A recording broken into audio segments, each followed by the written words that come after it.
La comunicación está de moda. Todos nos nombran, todos nos dicen, todos quieren estar en la comunicación. Es en velocidad digital, pero la complejidad, lo político, lo denso, las preguntas están en el territorio y en la diversidad de saberes que nos habitan. En América Latina hemos construido una teoría de la comunicación con conceptos propios inscritos en lo popular, en el territorio y en las políticas latinoamericanas. Este tiempo que estamos viviendo nos lleva a nuevas escuchas, a pensar el mundo de nuevo. Y en esas escuchas nuevas tenemos que imaginar otros futuros para la comunicación, que están por fuera de nuestro campo, están por otros universos, como el arte, el diseño, las culturas ancestrales, los feminismos, el medio ambiente. Tenemos que escuchar al mundo. Por eso, CIESPAL, 60 años, con el apoyo de FES Comunicación, hace estos diálogos divergentes de la comunicación, en el que hemos invitado a sabedores, teóricos, practicantes, activistas de la comunicación, para que sin libreto nos cuenten lo que está pensando e imaginando sobre lo que debe ser la comunicación. Una comunicación desde el sur para pensarnos distinto. Y nuestro diálogo divergente número 1 fue con Gisela Dávila, directora general de CIESPAL, pero no solamente directora general de CIESPAL, una trabajadora del territorio y la radio popular. Amparo Marroquín de El Salvador, una intelectual investigadora que en este momento está rompiendo, trabajando sobre temas migrantes y sobre jóvenes en contextos de violencia. Y Manuel Chaparro, un conocedor de América Latina, amante de Bolivia, que está en unas teorías por otro desarrollo. Los tres conversarán sobre cuál es la agenda expandida para pensar divergentemente en comunicación.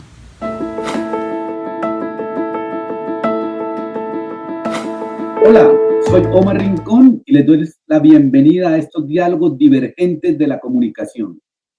Estos diálogos divergentes de la comunicación es una idea de CIESPAL, 60 años, y con el apoyo de FES Comunicación o la Fundación Friedrich Ebert de Alemania en su proyecto de comunicación para América Latina. Estos diálogos surgen por una sola idea y es ponernos a conversar desde las epistemologías del sur, desde cómo pensamos en América Latina, y conversar con gente que admiramos y con gente que queremos y con gente que queremos escuchar. Es un diálogo sin libreto, sin idea acordada, sino simplemente vamos a conversar con gente que admiramos. El día de hoy tenemos a los que coordinaron el proyecto con nosotros: Gisela Dávila de CIESPAL, directora de CIESPAL, Amparo Marroquín de la Universidad Centroamericana de El Salvador, UCA, y Manuel Chaparro de la Universidad de Málaga, y que hace parte de una red de radios comunitarios en Andalucía. Entonces, con ellos vamos a conversar simplemente para introducir el tema y invitarlos a que sea divergente, a que piense distinto, que piense desde el sur. 60 años de CIESPAL y con el apoyo de FES Comunicación. Y para comenzar rapidísimo, pues le voy a dar la palabra a Gisela Dávila, directora de CIESPAL, para que nos cuente cómo ve el campo de la comunicación y cómo lo están pensando desde CIESPAL. Hola Omar, muy buenos días, muy buenas tardes en otros lugares o buenas noches, dependiendo de dónde nos estén viendo en este momento. Agradecer también a FES Comunicaciones, a la Fundación la FES también, que nos acompaña y que ha permitido que podamos realizar estos diálogos divergentes de este espacio que nos va a encontrar y que vamos a trabajar con muchísima fuerza y con muchísimo entusiasmo desde donde estamos y desde donde vamos trabajando y construyendo. Primero para empezar desde la pregunta que Omar me planteaba, ¿cómo vamos pensando el campo de la comunicación? Lo pensamos desde este CIESPAL que cumple 60 años, que está en sus 60 años, desde el pensamiento crítico latinoamericano. Creemos que hay que reforzar muchísimo todo lo que se ha venido trabajando. Tenemos una gran experiencia y un gran aporte del pensamiento crítico latinoamericano que se fue construyendo desde los años 60, 70 y que ahora tienen que ver con nuevos espacios espacios y nuevas articulaciones dentro del campo de la comunicación. Creo que no hay que dejar de lado, no hay que dejarnos solamente llevar por las teorías que nos vienen desde otros lados, sino que tenemos que construir nuestros propios espacios en Latinoamérica, en la región, y sobre todo, por ejemplo, hablar de comunicación y medio ambiente. El medio ambiente, la agricultura familiar, es un espacio y un campo que se tiene que trabajar con mucha fuerza y que tiene que articular espacios muy importantes entre quienes hacemos comunicación, la pensamos, la ejecutamos todos los días, pero también desde los agricultores familiares, estos espacios que convocan a muchísima gente y que tienen que ver con nuestra casa común, ¿no? Desde donde vivimos y desde donde articulamos apoyados desde la comunicación. Estas son las nuevas luchas sociales que tal vez ya no tienen tanto que ver con por ejemplo, buscar que se respeten los idiomas, aunque todavía tenemos mucho en algunos países, también tenemos que trabajar, por ejemplo, por el respeto de nuestro ambiente, de nuestros espacios, de nuestra casa común, como estábamos diciendo. Luego tenemos espacios también como el género, la comunicación y el género. Creo que es un espacio que hay que trabajarlo, que hay que fortalecerlo y que hay que generar nuevos espacios de diálogos y atendiendo no solamente a la parte de género como tal, sino con estas articulaciones con la comunicación y abriendo a otros espacios y a otras materias. Por ejemplo, el tema de la decolonialidad es un tema que también articula y que va trabajando y que se está tratando en espacios de Latinoamérica y que hemos tenido algunos compañeros con los que hemos estado conversando y compañeras que creo que tiene que tener un espacio mucho más fuerte. Un espacio adicional y para no hacerlo muy largo y para que podamos tener el diálogo también con los demás compañeros y compañeras que están aquí hoy y con todos y todes, ¿no? Como ahora lo decimos y también vamos mejorando nuestro lenguaje. Creo que la comunicación y la tecnología que ahora nos está facilitando estos espacios, pero que también tiene que construirse desde otros lugares. Tenemos que pensar en esta tecnología que deje de ser invasiva o impositiva y que nosotros podamos desde la comunicación hacer que esté en favor y al servicio de la comunidad. Creo que todo lo que estamos hablando tiene que ver con espacios comunes, con hablar de esta comunicación del común que también teníamos gente que la está tratando y trabajando acá desde muchos espacios en la academia, pero sobre todo que es esta comunicación distinta, esta otra comunicación, una alternativa, una comunitaria, un espacio de articulación en donde seamos naturales, en donde seamos nosotros, nosotras mismas y podamos generar otros espacios de reflexión, de análisis y de criticidad. CIESPAL está abierto a que sigamos haciendo nuevos procesos de construcción de la comunicación desde estos espacios. Entonces, Omar, si es que te parece, vamos conversando también con las demás personas, después podemos tener otros temas también, ir compartiendo, ¿no? Para poder seguir avanzando en estos diálogos. Ya hay unos temas que ya dejaste anotados, pero voy a darle el paso también a Amparo, que con eso vamos a comenzar a ampliar el espectro, el expandir el espacio de diálogo y ahí vamos después a profundizar. Amparo Marroquín desde El Salvador, Centroamérica. ¿Cómo ven el campo de la comunicación por allá? A ver, bueno, pues buenos días primero y muchísimas gracias tanto a vos, Omar, como a CIESPAL por permitirme formar parte de estos diálogos divergentes y por poder construir estas conversas que yo creo que son fundamentales para continuar avanzando en el campo de la comunicación. Yo diría que, a ver, no sé si desde Centroamérica, pero a mí me parece que el campo de la comunicación en este momento, si intento resumir, está abordándose a través de tres grandes disputas, me parece a mí. Una primera disputa que tiene que ver, me parece a mí, con toda la discusión vinculada a el uso de los datos y a estas posibilidades múltiples que está brindando Internet. Creo yo que es la disputa entre periodismo y fake news, ¿no? Es decir, la disputa que hay, por ejemplo, en el caso de Centroamérica en este momento es muy evidente. Nosotros tenemos en la región tres presidentes que tienen cuentas de seguidores donde más del 50% de sus cuentas son troles. que es el presidente Juan Orlando Hernández de Honduras, que es el que más troles tiene, el presidente de Guatemala, Yamatei, y el presidente de El Salvador, Nayib Bukele. Son tres presidentes que de alguna manera entran en esta disputa, pelean contra los medios, insisten que los medios no están dando noticias, que son vendidos, y tienen todo un aparataje para construir un discurso que no es un discurso verdadero, pero me parece que eso no es solo en Centroamérica. Entonces, me parece que la disputa entre periodismo y fake es una de las grandes disputas que en el campo de la comunicación estamos en este momento siguiendo, tratando de problematizar y de revisar. La segunda disputa para mí es la disputa que tiene que ver más con los usos que las audiencias o los públicos o las personas hacemos sobre justamente los medios de comunicación. Y ahí me parece que la disputa tiene que ver entre qué es lo que nosotros tendríamos que hacer: educar, que normalmente resulta mucho más aburrido, alfabetizar y toda esta cuestión, o divertirnos. Ahorita en Centroamérica estamos haciendo un estudio, bueno, en El Salvador, donde nosotros nos estamos dando cuenta, por ejemplo, que cuando le preguntamos a la gente durante la pandemia qué es lo que más la ha ayudado a serenarse en este tiempo, la gente no habla, por ejemplo, de rituales religiosos, a pesar que los preguntábamos, sino que insiste que lo que más le ha ayudado durante la pandemia a mantener un poco la cordura ha sido la música que escucha, es decir, el consumo de música, de playlists en distintas plataformas, ¿verdad? Entonces, me parece a mí que esa segunda disputa es clave. Y la tercera disputa para mí tiene que ver con el campo de las enunciaciones.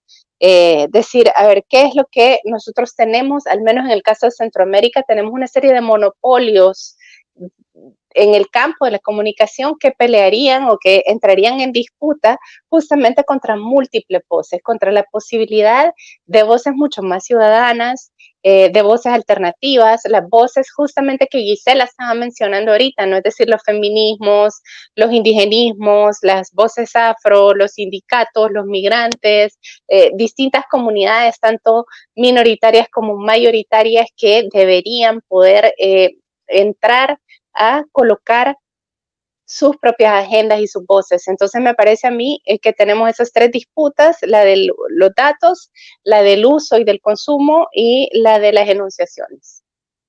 Gisela plantea como eje básico lo crítico y las articulaciones. Tú presentas lo crítico un poco desde las disputas. Tenemos también a Manuel Chaparro, que es un amigo también que trabaja en España, en Málaga, pero que es muy cercano a América Latina y que siempre ha pensado como de manera decolonial o deconstruyendo el desarrollo. Entonces, Manuel, ¿cómo es la perspectiva que tienes del campo de la comunicación? Bueno, muchas gracias, Omar. Gracias al trabajo de la Friedrich Iceberg a través de Colombia y acompañada siempre de tu mano como un gran activista, y de CIESPAL, esa organización admirada que a Gisela le ha tocado ahora dirigir y que celebra sus 60 años. Felicidades, aplausos. Antes de contestar a tu pregunta, hay dos cosas. No me voy a olvidar, porque luego van a llegar todos los impactos mediáticos sobre lo que significa un mes de septiembre, y yo quiero recordar que estamos en el mes de Salvador Allende y que estamos en un mes en el que tenemos que recordar a los cientos de activistas colombianos que han sido perseguidos y que han sido asesinados. Si la comunicación no es capaz de poner el acento en estos episodios, es que algo estamos haciendo mal. Y es verdad que la comunicación está en crisis. Yo creo que siempre ha estado en crisis, porque hemos olvidado sus objetivos primigenios. Y aunque hay buen periodismo y aunque hay buenos modelos, nos encontramos que en la mayoría de los casos las malas praxis abundan. Y hay algo que me parece que es fundamental, ¿no? Yo creo que nosotros tenemos que empezar a pensar que, aparte de los usos tecnológicos y aparte de ver cómo aprovechamos la sinergia de las tecnologías para conseguir más impacto, y tenemos también que discutir tanto sobre lo que es el periodismo transmedia, el periodismo inmersivo, el periodismo de datos, el periodismo... Bien, muy bien, estos son canales para hacerlo, pero estos canales no nos pueden dejar de tener ausente el discurso de la ética. Yo creo que esto es lo fundamental. Si no conseguimos poner en el centro de las divergencias para converger en algo a la ética, estamos fracasando. Esto es algo súper importante, que a mí me gustaría pensarlo desde la profesión, desde quienes ejercen la profesión, pero también desde las escuelas y las facultades de comunicación.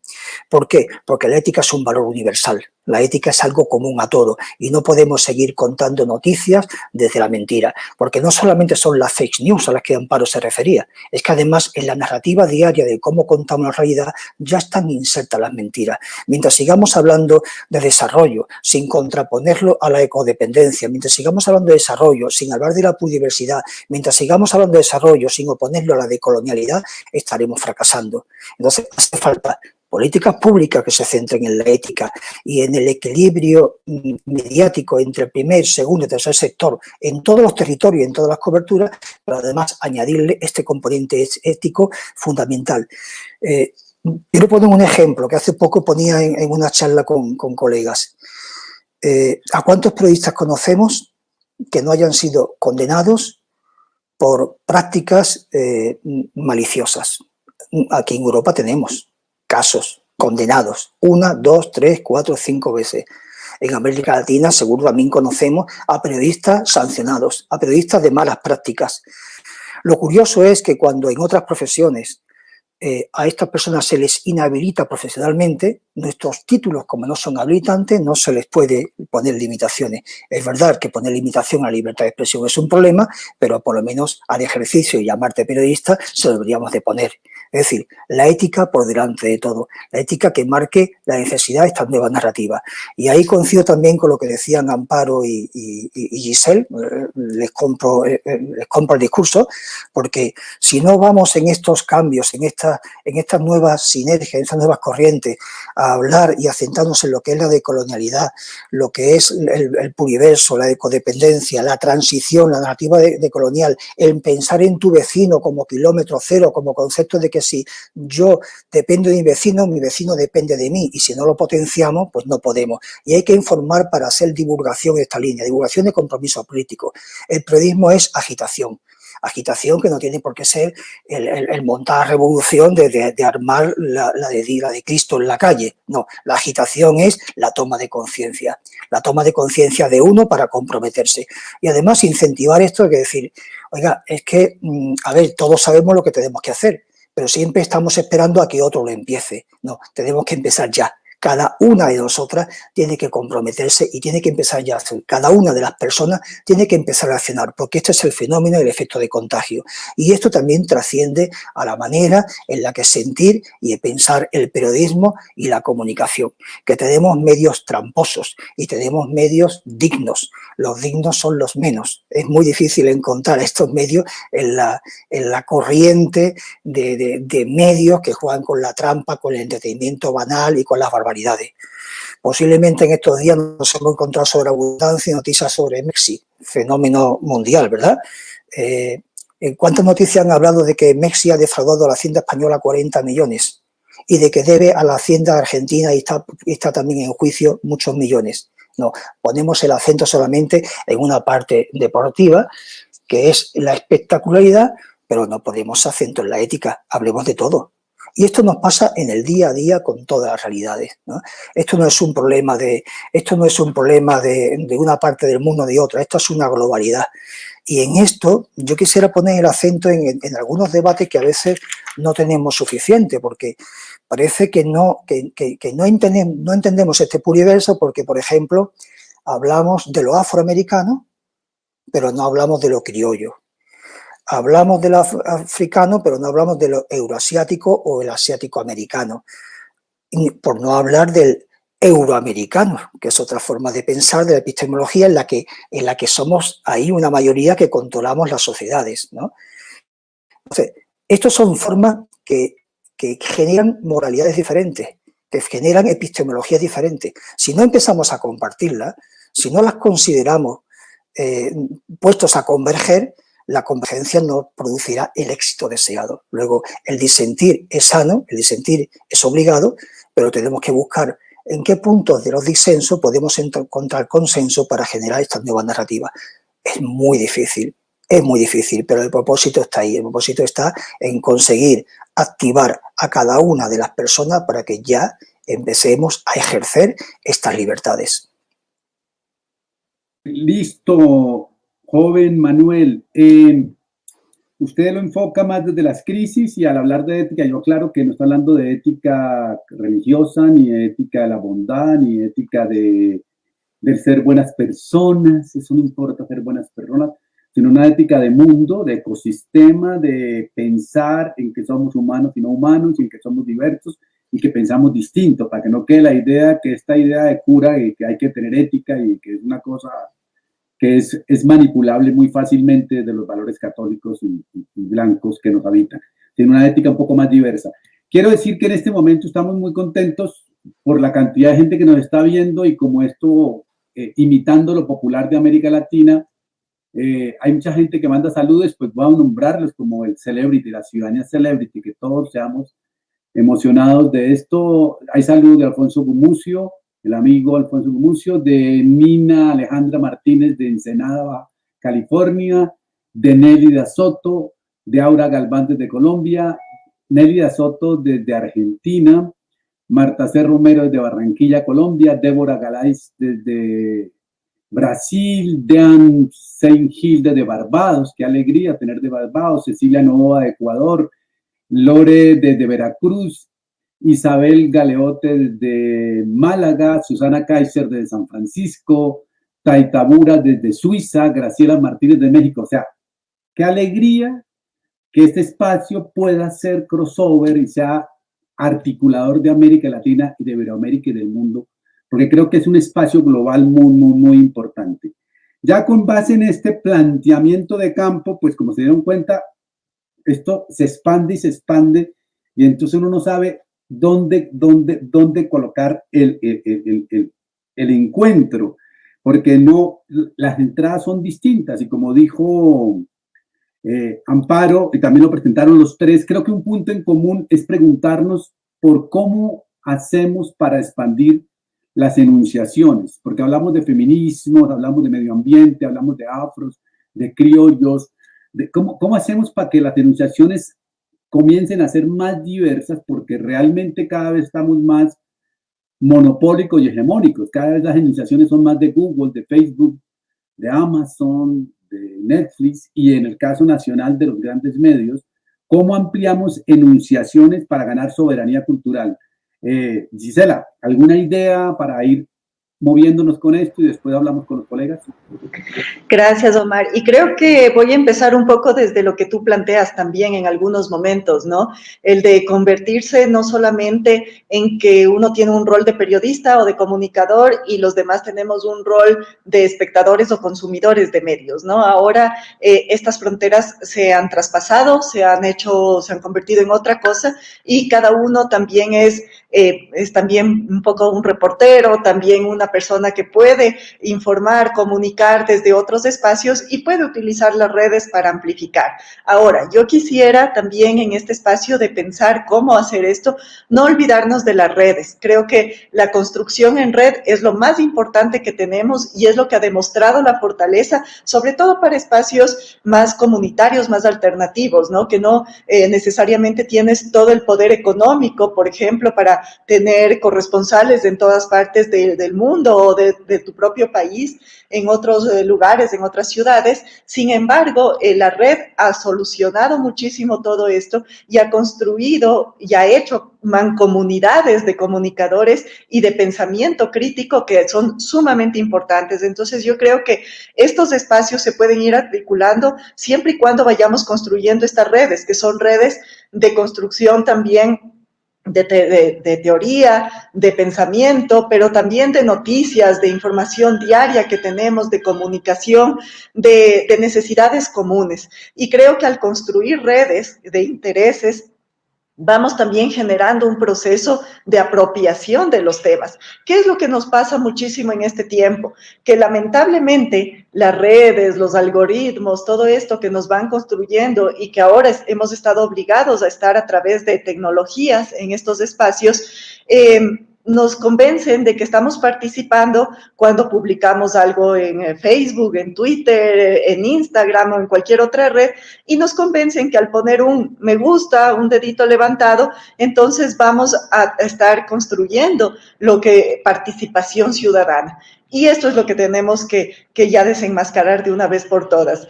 Cierto es que podemos participar en las redes, que podemos construir un diálogo, un debate, pero tenemos que empezar nuevamente a salir de este espacio, porque también es un espacio de confort, ¿no? Desde mi casa, desde el auto, desde donde sea, yo puedo estar en las redes, pero eso no es una participación real. Tenemos que empezar a pensar en el ágora, en los espacios de articulación, de debate, de encuentro sobre estos temas, y también en la calle, ¿no? En la plaza pública, en donde podemos nosotros ahí construir los debates y ahí reclamar también la participación ciudadana y muchos otros aspectos, como por ejemplo el derecho a tener una salud digna, a tener un trabajo digno, el derecho también a tener el acceso. Hoy está muy de moda todo lo que nos ha pasado con el COVID y esto puede tener también consecuencias luego. ¿Quién va a tener acceso a las vacunas? ¿Cómo va a ser la distribución de las vacunas? ¿Desde dónde? ¿Desde qué espacios? Y sobre todo, cómo se va construyendo las diferentes formas de afectación de esta pandemia dependiendo de dónde vivamos, ¿no? Porque aquí hay un tema muy urgente que hablar y es la educación. ¿Cómo se accede a la educación si no tienes, por ejemplo, acceso a Internet? Esto es un tema que nos toca y que tenemos que hablarlo muy fuertemente desde la comunicación. ¿Cómo tú podrías democratizar esa educación para jóvenes, para niños que hoy están en sus casas y que, por ejemplo, los padres o madres solo tienen un computador en casa y los niños tienen 3 hijos y solamente hay un computador en casa y las clases son a la misma hora? Aquí las redes de radios comunitarias, de televisiones comunitarias y en general todos los medios de comunicación, porque tienen un servicio social que hacerlo y que trabajarlo y que articularlo, deberían estar también interlocutando y también interactuando. Creo yo que esta construcción de redes, de conocimiento global que podemos ir teniendo, nos va a dar un camino también por donde ir. Nosotros desde acá, desde CIESPAL, también estamos ofreciendo espacios, por ejemplo, para pasantías, para construcción de investigación con estudiantes de comunicación que puedan hacer también otro tipo de trabajos, acercarnos de otra manera a la comunidad. Creo yo que mientras la comunicación se quede en un espacio de confort, estamos perdiendo muchísimo. Entonces, articular redes, trabajar en espacios de construcción de contenido, pero también de cómo nos sentimos, de cuáles son los intereses de la comunidad desde la comunicación, y no nos olvidemos lo que tú decías ahora, Omar, esto de los monopolios, oligopolios. Que no nos convenzan que la democratización de la comunicación se da en las redes sociales. Hoy, por ejemplo, para poder ver este debate, estamos llegando por Internet y cada quien ha tenido que pagar ese Internet o alguien lo ha hecho para que estemos con un Wi-Fi. Entonces, hablar de que nuestro derecho a amplificar las voces está también en los medios de comunicación que son de frecuencias libres. Entonces, esto, donde está en la radio, la televisión, en frecuencia libre, tiene que haber más medios comunitarios, tiene que haber más medios públicos y todos los medios tienen que estar al servicio de la comunidad, desde la educación, desde la concienciación y desde el abordar estos mensajes que nos convocan a todos y todas, que nos construyen en comunidad y que vamos articulándolo desde ahí. Esto, Omar. Una aclaración también para que quede. Ya me gusta como bajar a tierra todo esto. Vamos a ver, mientras se conecta Omar, creo que podemos también seguir saludando. Ahí estás, Omar. Gisela, cuando hablas de redes, no solamente hay que llamar la atención de dos cosas. Las redes que llaman la atención, Gisela, es ese concepto feminista y popular y latinoamericano de juntarnos con otros, de construir común. Porque hemos perdido, y todo el mundo habla de que la comunicación debe trabajar en redes, pero habla redes como si fueran las redes digitales, como estar en Internet, estar en redes. El llamado es que esas redes a las que le hemos regalado el nombre sociales, porque llamamos redes sociales, no son tan sociales, son redes de individuos que quieren conectar a individuos, que le hablan a individuos, y lo que hablamos acá es que es urgente en América Latina juntarnos, construir un común. construir redes de investigadores, de pensadores, de ciudadanos, de medios populares, redes de confianza que nos permitan construir soberanía desde nosotros mismos y vínculo para ese tipo de cosas. Entonces no es cosa de que toda red automáticamente genera comunidad, sino que tenemos que comenzar a construir espacios de confianza mucho más elaborados. Amparo, desde el otro, más al norte, usted habló al comienzo de la lucha de enunciaciones.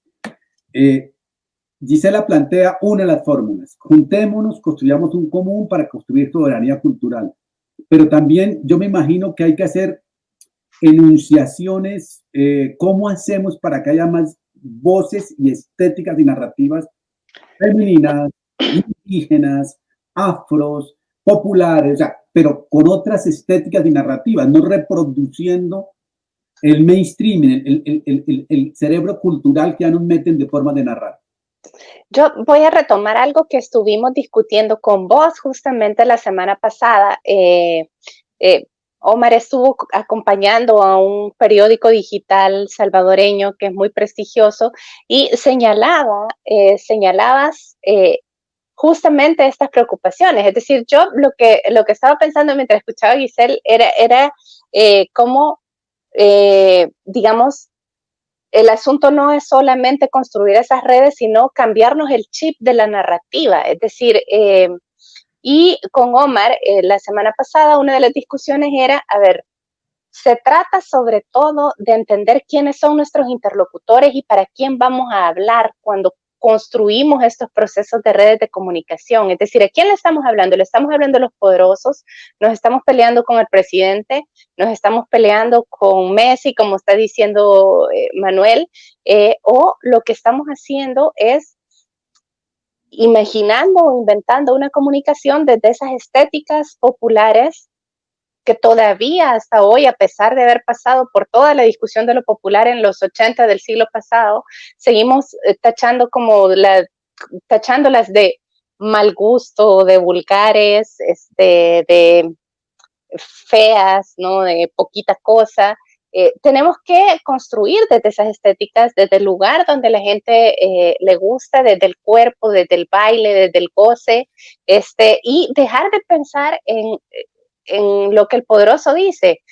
Omar, nos hacías la semana pasada para el caso de Centroamérica un llamado que a mí me parecía súper interesante. Dejemos de cubrir o de interlocutar a los presidentes centroamericanos como si fueran presidentes, cuando en realidad son como gente de farándula, como cool, como influencers, pero en realidad no están ejerciendo un poder político como el que nosotros esperaríamos. Entonces, hagámosle cobertura como si fuera espectáculo y nosotros construyamos un tipo de cobertura que va para la ciudadanía, que se hace preguntas sobre lo que está pasando en la comunidad, que se hace preguntas sobre el territorio, sobre las cosas que están importando en el territorio, que son justamente estas que ya estábamos mencionando: el agua, el derecho, digamos, una agricultura sostenible, sustentable, el tipo de alimentación que tenemos. Es decir, muchas veces cuando pensamos, por ejemplo, en fake news, pensamos sobre todo en estas fake políticas de que si Trump dijo,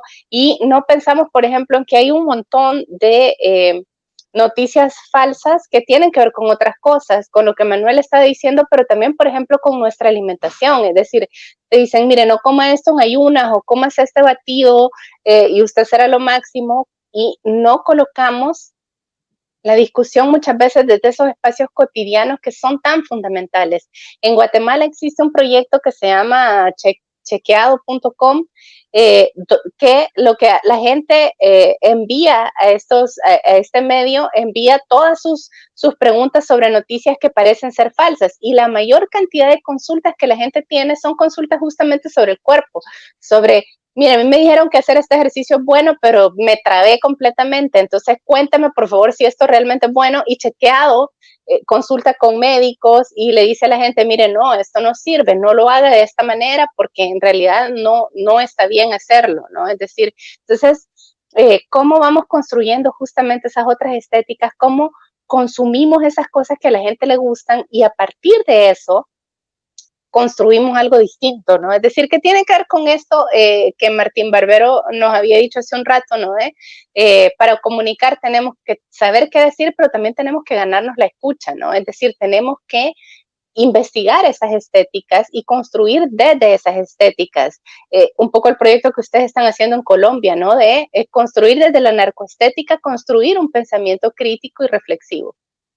Gracias, Amparo. Entonces, un poquito aumentando lo de las redes y juntarnos, Amparo nos llama la atención de preguntarnos siempre con quién estamos, a quién estamos hablando, quién es nuestro interlocutor, y que hay otros formatos y otras estéticas. Por ejemplo, las comunidades indígenas, normalmente cuando uno les pide definir la comunicación, ellos dicen que comunican desde la danza, desde el cantar y del ritual. Otros formatos, otras cosas. Cuando uno va a lo femenino, desde el vínculo, desde el cuidado, hay otros espacios y otras formas de comunicar que no hemos practicado, y que eso se llama soberanía cultural, pero también soberanía audiovisual, pero soberanía alimentaria, pero soberanía de goces y saberes, también podemos hacer de ahí. Y para el joven Manuel, voy a retomar una pregunta que mandan, que Mónica Cárdenas, desde, no dice desde dónde, pero hace una pregunta que para empatar con esto que venimos hablando, las redes como espacio de democratización, ¿cómo se puede pensar las redes como espacio de enunciación colectiva y como espacio de democratización? Y aprovecho para decirle que Leonel Yáñez desde Chile, gracias por estar en Chile, manda un saludo afectuoso y que te agradece por haber recordado el golpe del 11 de septiembre de la Unidad Popular con Salvador Allende. Entonces, alegría que está toda América Latina y España y otros países con nosotros en este espacio de articulación divergente que queremos hacer de la comunicación. Gracias, Omar. Me encanta recordar lo de Chile porque dentro de unos días, cuando llegue el día 11, nos van a estar recordando todo aquel argumentario de los que nunca se ha contado la verdad acerca de lo que pasó y los auténticos responsables. Mientras que lo de Chile, que está también datado y que significó un drama colectivo, no solamente para Chile, sino para todo el mundo, por el momento y la circunstancia en la que se daba, pasará y está pasando de puntilla. No, hay que hacerlo. Igual que con lo que pasa día a día, con las lideresas, con los líderes sociales y con toda aquella gente que está siendo perseguida y que la pandemia tapa.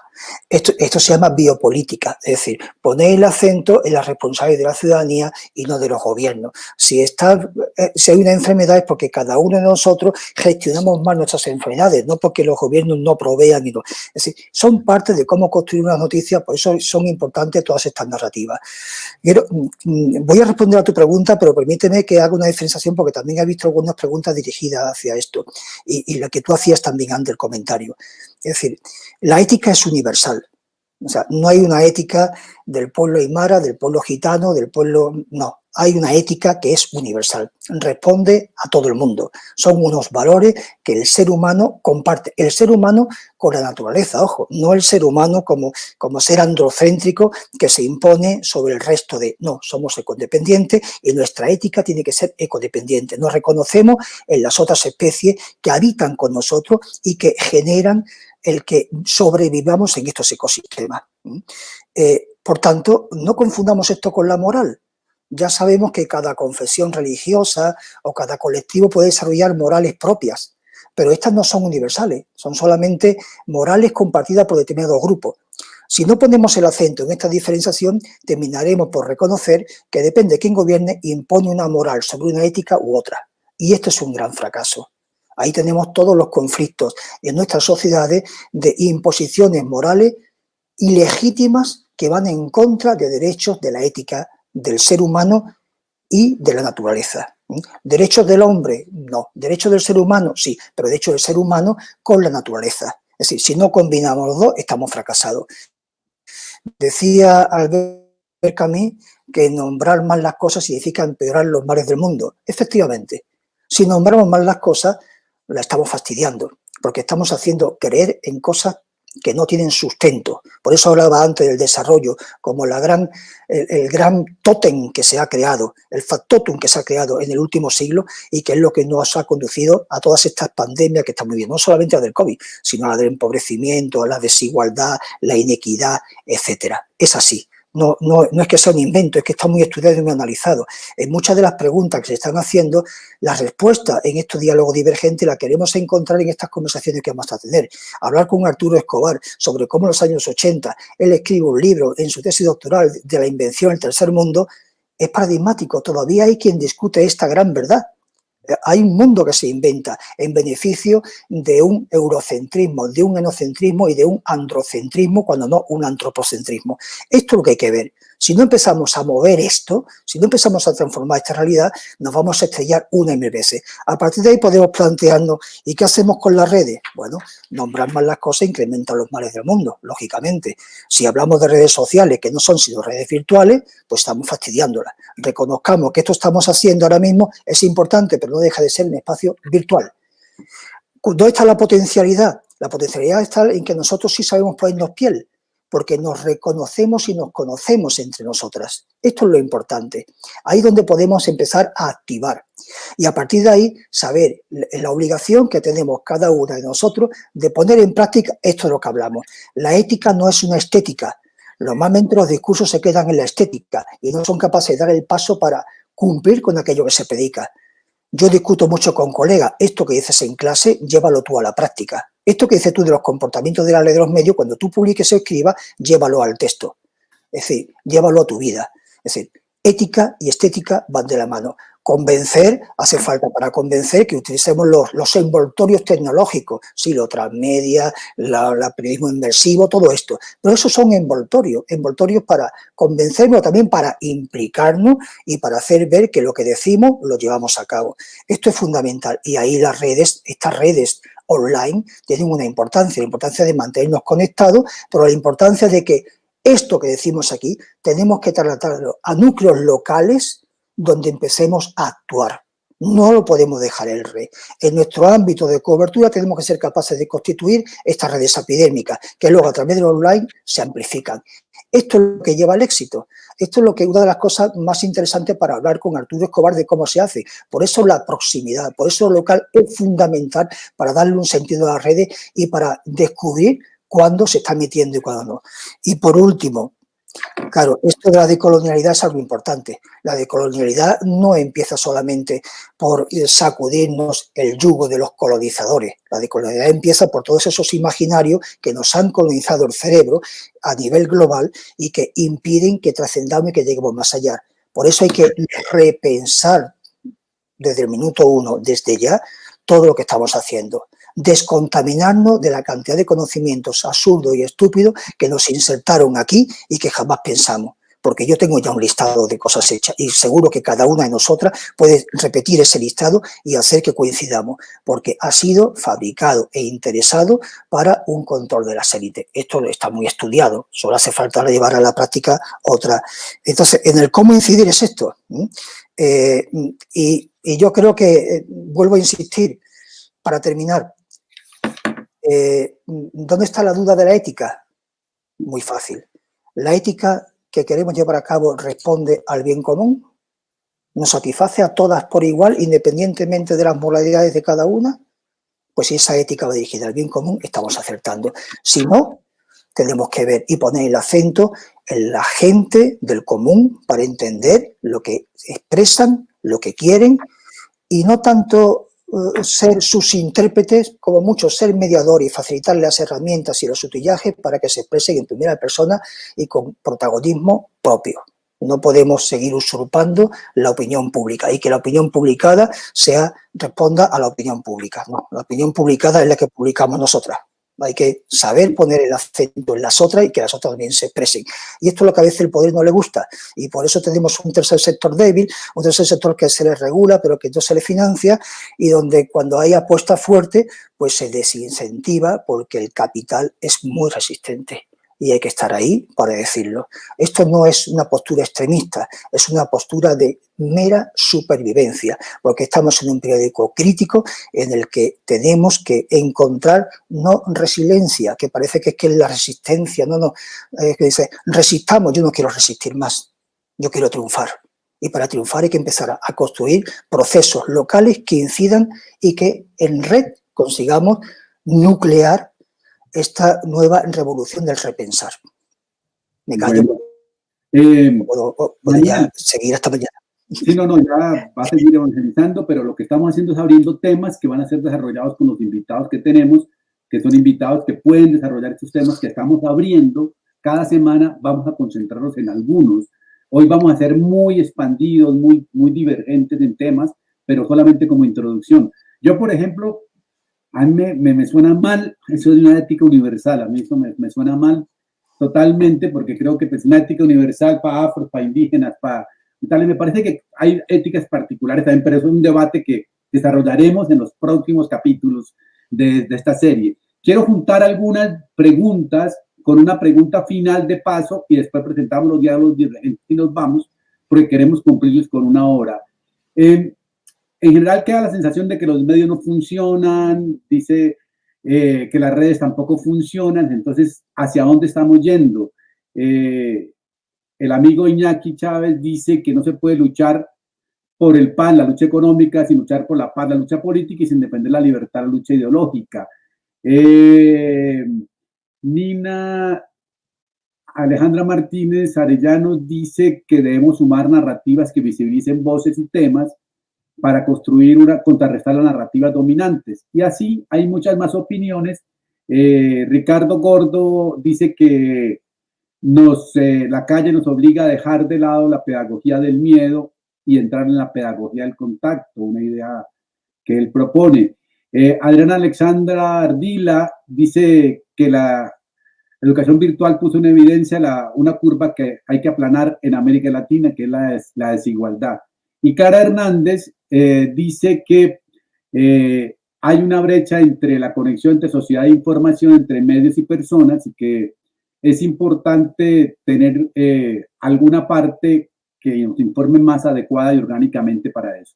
La pregunta con todo este contexto, las preguntas más todo esto, es algo que nos cuestionamos los cuatro que estamos acá, y es qué hacer con la formación en comunicación. O sea, ¿qué piensan ustedes de cómo se está haciendo la formación de comunicadores en América Latina y qué creen que se está haciendo, qué es lo que creen que se debe hacer? Gisela, desde CIESPAL, que es un espacio educativo, ¿cómo conciben ustedes la formación de comunicadores para este tiempo, para estas temáticas, para este tipo de idea de activar, de hacer un activismo comunicativo más fuerte?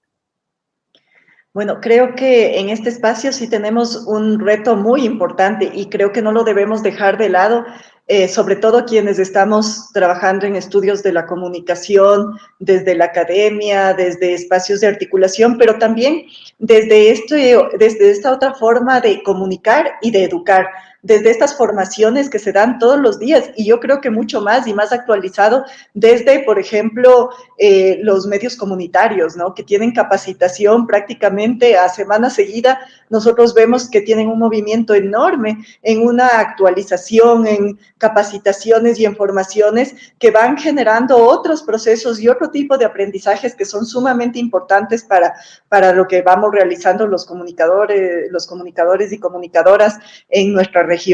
Ahora, desde CIESPAL hemos estado también trabajando en espacios en donde sobre todo va a ir construyendo estas redes de conocimiento y de aprendizaje que no solamente tienen que ver, como ya se dijo antes y como se aclaró mucho, no estamos hablando de estas redes sociales que le regalamos el nombre de sociales en realidad a la tecnología, sino de redes donde nos veamos cara a cara, donde estemos, donde construyamos, donde discutamos y también aprovechando de la tecnología estas otras redes y espacios en donde se pueda discutir, se pueda dejar a un tiempo mucho más amplio para discutir temas que nos afectan en cómo estamos educando. Aquí yo quisiera resaltar también, nosotros justamente hace una semana más o menos hicimos el lanzamiento de un libro que es para aprender y enseñar la radio, ¿no? Que también ha sido publicado por CIESPAL, pero ha sido coordinado por Tito Ballesteros, Graciela Martínez, también está Oscar de Argentina que nos acompañó en esta coordinación de este libro y que articuló a varios muchos profesores, educadores, educadoras de la comunicación en cómo se enseña radio, por ejemplo, y cómo se va construyendo este tipo de comunicación. También estamos próximos a lanzar con Manuel una guía que él ha hecho y que ha ido construyendo con otras personas, la guía de transición ecosocial y principios éticos para nuestros medios, y también construyendo desde esta forma de cómo tenemos que romper estos paradigmas y cómo romper el hecho de que solamente se enseña comunicación desde cómo enseñar a hacer medios, ¿no? De cómo hago televisión o cómo hago radio o cómo escribo, y empezar a tener un pensamiento mucho más amplio desde nuestro propio continente, desde nuestras propias luchas y necesidades. Creo que esto es sumamente importante. ¿Por qué tenemos que enseñar formatos de los medios de comunicación? Formatos que normalmente están pensados, y como esto ya nos enseñó también en una investigación anterior y que hay que rescatarla, por ejemplo, en los medios comunitarios y populares, el profesor Mauro Servino nos hablaba también de que no debemos hablar de formatos, sino de la naturalidad de cómo comunicamos y cómo nos articulamos. Cuando hay un tema importante que tratar, no se debe regir a una hora, media hora, 45 minutos, que fueron formatos que nos enseñó ¿quién? Los medios comerciales, para vender pauta, para entrar con más pauta entre programa y programa. Pero en estos otros medios, e inclusive en las redes, aparte de que, bueno, no queremos extendernos porque hay también los espacios de atención y de cansancio de la gente, pero si tenemos unos grupos de interés, unos grupos que nos articulen, podemos extender las conversaciones y podemos no solamente regirnos a los formatos, sino pensar en las necesidades que tenemos, en lo que se ha dicho, nuevas narrativas, nuevas construcciones de lo que hacemos. Creo que hay que retomar con muchísima fuerza a Barbero, a Beltrán y sobre todo también a Freire, ¿no? Que nos enseñaban que ya el conocimiento está en nosotros, en nuestros contextos, y que desde ahí tenemos que entrar en luchas sociales que van mucho más allá de lo que se nos dicen que necesitamos, ¿no? Nosotros queremos democratización de la comunicación, la concesión de frecuencias, por ejemplo, de una forma transparente, equitativa para medios públicos, comunitarios y privados en todos los países de nuestra región. Y esto es algo que se tiene que enseñar en las aulas, no es algo que solamente compete a quienes son concesionarios de medios, sino que son también constructores de noticias o abogados. En realidad, que esto concierne a la ciudadanía. Creo que tenemos que aprender más en las escuelas de comunicación, de periodismo en nuestra región, a entender la comunicación como algo mucho más amplio, desde la ética, como la decía Manuel también, desde la ética, desde la construcción de redes, de temáticas, de estas redes que también nos ven, que nos articulan, y sobre todo desde dónde vivimos, desde dónde construimos esa comunicación y para qué va a ser útil la comunicación que hacemos. Tenemos unos retos grandes y hacemos también la apuesta. CIESPAL es la Casa de la Comunicación y abrimos las puertas para que podamos construir nuevos formatos y nuevas formas de cómo enseñar la comunicación en nuestras universidades, en nuestros institutos y también en la capacitación que se da día a día en los medios comunitarios. Creo que los temas están planteados y abrimos los espacios y también la invitación para construir nuevos currículos, nuevas formas de educar y cómo construir esta nueva comunicación. Gracias, Gisela. Como se ve, hay otras temáticas. Un tema fundamental, la democratización de la comunicación, la soberanía cultural comunicativa, cómo enseñar a comunicar desde el territorio, para el territorio y donde nosotros estamos, no solamente en términos de contenido, sino también en términos de estética, de narrativa, de intereses, es lo que pasa.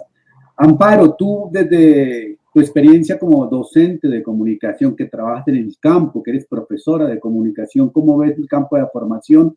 Y los invito ahora un poquito corto porque esta es la última ronda y son tantos temas. Sí, ya vi ahí las mayúsculas de Manuel diciendo dale rapidito. A ver, yo diría dos cosas, ¿verdad? Es decir, la primera es, a mí me parece que en el ámbito de lo formal, nosotros, los profesores de comunicación, deberíamos de seguirle peleando a esta estructura rígida de la universidad, la posibilidad de volvernos más, digamos, como más cosmopolitas. a ser más interdisciplinares. Es decir, yo quisiera que mis estudiantes sepan lo que está haciendo Moncho Burgos en Jujuy, que sepan lo que está haciendo Omer Rincón en Colombia, que puedan escuchar a Gisela en CIESPAL, que sepan lo que está pensando Manuel Chaparro sobre los pluriversos en España. Es decir, creo que tenemos que explorar cómo poder volver nuestros espacios de reflexión y de aula mucho más transnacionales, mucho más móviles, mucho más migrantes, si quiero, digamos, para usar una imagen que a mí me gusta mucho. Y lo segundo es que a mí me parece que tenemos que volver a apostarle a la comunicación como un campo de estudios, como una disciplina que debe dialogar y debe formarse de manera crítica y de manera muy responsable. Es decir, este tema de que los estudiantes quieren estudiar comunicación, y Gisela ya lo estaba planteando, ¿verdad? Es decir, deslúmbreme, quiero usar la tecnología. Si antes era quiero estar en la televisión, hoy es quiero ser un youtuber exitoso y quiero ganar dinero muy rápidamente y no quiero pasar por las matemáticas. Creo que eso ya no puede ser así. Es decir, creo que tenemos que volver a la política, volver a pensar la discusión sobre la clase social, volver a la filosofía, utilizar la matemática, porque el Big Data está ahí y no podemos negar que eso está ahí y que tenemos que atravesarlo y entenderlo. Y el otro gran tema para mí es tenemos que trabajarnos en múltiples narrativas y en muchas estéticas. Tenemos que volver al arte, tenemos que ir al territorio, lo que ya estábamos discutiendo, ¿no? Entonces yo lo dejo hasta ahí y creo que tenemos que una gran batalla que dar tanto los profesores como los estudiantes para, digamos, para seguir subiendo el nivel de este campo maravilloso que construimos. Amparo, entonces tú propones un poco que hagamos más diálogo entre nosotros desde el sur con el sur, porque dialogamos mucho con los libros y norte, sentarnos mucho norte, mucho Estados Unidos, mucho España, mucho Gringolandia, Europa, y desconocemos la riqueza y plural diversidad de la producción comunicativa de América del Sur. Siempre me acuerdo de una frase de Gabriel Said, este crítico mexicano, que decía que una de las características de los centros era que eran como muy provincianos, es decir, dialogan entre ellos. Estados Unidos dialoga entre ellos, no dialoga con nosotros.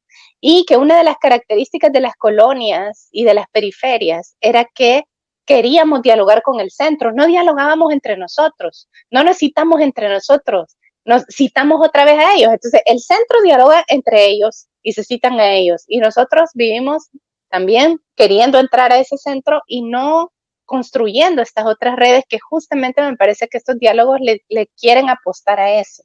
Perfecto. Y esta iniciativa de Diálogos Divergentes de Comunicación de CIESPAL y FES Comunicación intenta eso, que nos conozcamos entre nosotros un poco en las preguntas que nos estamos haciendo. Manuel, en 2 minutos, díganos, la formación de la comunicación. Usted se echó mucho homilía antes, entonces le quedaron 2-3 minutos. Vale, vale.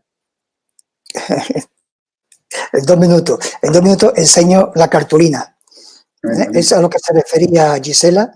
Gracias por el apoyo de CIESPAL. Está publicado en España en Fragua, pero gracias a CIESPAL va a salir en breve para la compra y distribución masiva por Internet.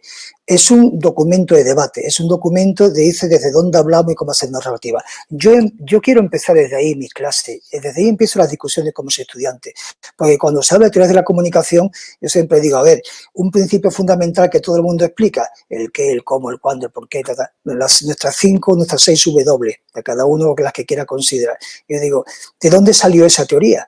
Porque cuando yo oigo a mi abuela hablar, cuando oigo a mis padres, cuando oigo a los vecinos y me cuentan una historia, sin haber estudiado el periodismo, sin haber estudiado comunicación, me la cuentan con todas las claves. Es decir, hay que enseñar que las teorías surgen de una reflexión con la calle, de una reflexión con el común, del cómo se cuentan las historias, cómo le llegan a la gente y cuáles son las historias que triunfan y las que tienen éxito, y ahí emplear los ingredientes. La otra gran discusión es desde dónde contar y la más importante, pero tenemos algo que contar. Porque muchas veces hablo con estudiantes y digo, ¿qué tienes que contar hoy? Ah, no tengo nada que contar. Pues si no tienes nada que contar, mal empezamos en comunicación y en periodismo.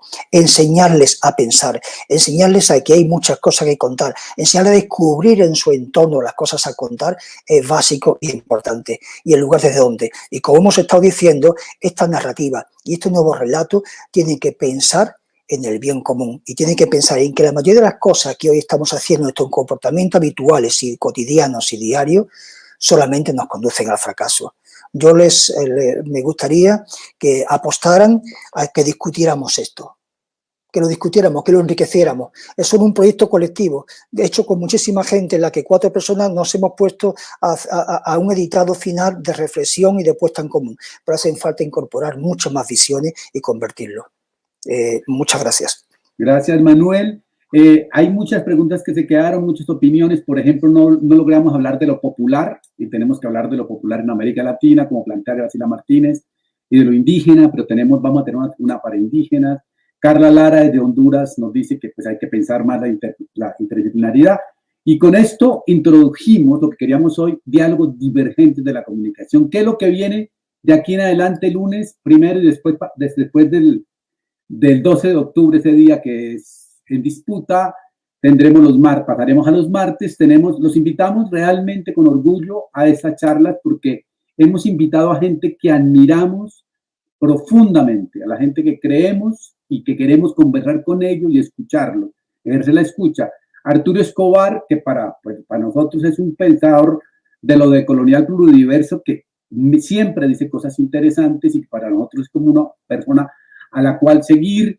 Tenemos a Rita Gato, el 28, que para mí es como la feminista que está pensando de forma divergente de América Latina, unas maneras para que de la comunicación las adoptemos. Ella no habla de la comunicación, Arturo tampoco, pero queremos ir allá a buscar iluminaciones para poder encontrar con eso. Marita Mata, a ella queremos hacerle un homenaje y celebrarla por ser la gran luchadora de los medios populares en América Latina y con una experiencia alucinante que nos puede contar desde ahí.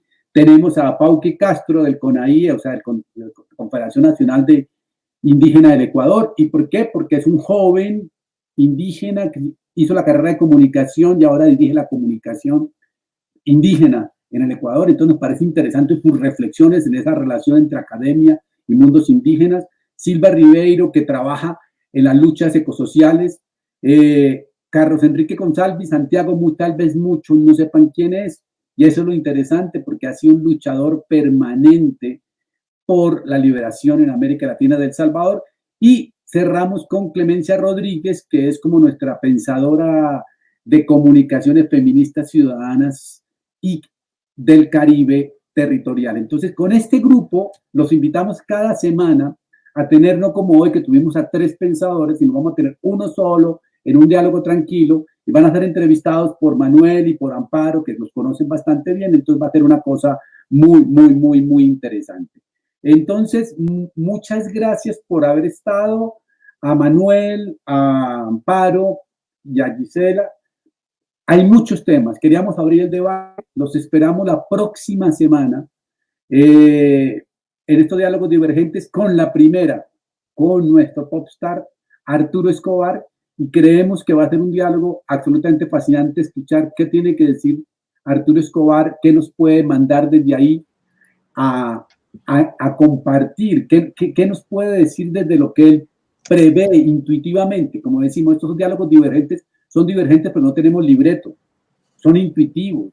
Vamos a ver, vamos a pensar en vivo y en directo, no vamos a dar cátedra, vamos simplemente a pensar en vivo y en directo, y es más, también vamos a disentir, vamos a ser divergentes, que es lo que nos interesa para eso. Entonces lo esperamos el próximo lunes a la misma hora, y gracias por estar. Estuvieron desde España, México, todos los países, alegría total. Creo que quiero terminar con una cosa, queremos provocar pasiones alegres, que son pasiones de encuentro.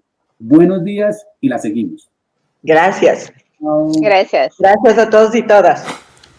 Y esto fue Diálogo sin libreto con pensadores activistas de la comunicación que piensan desde el sur y de manera divergente.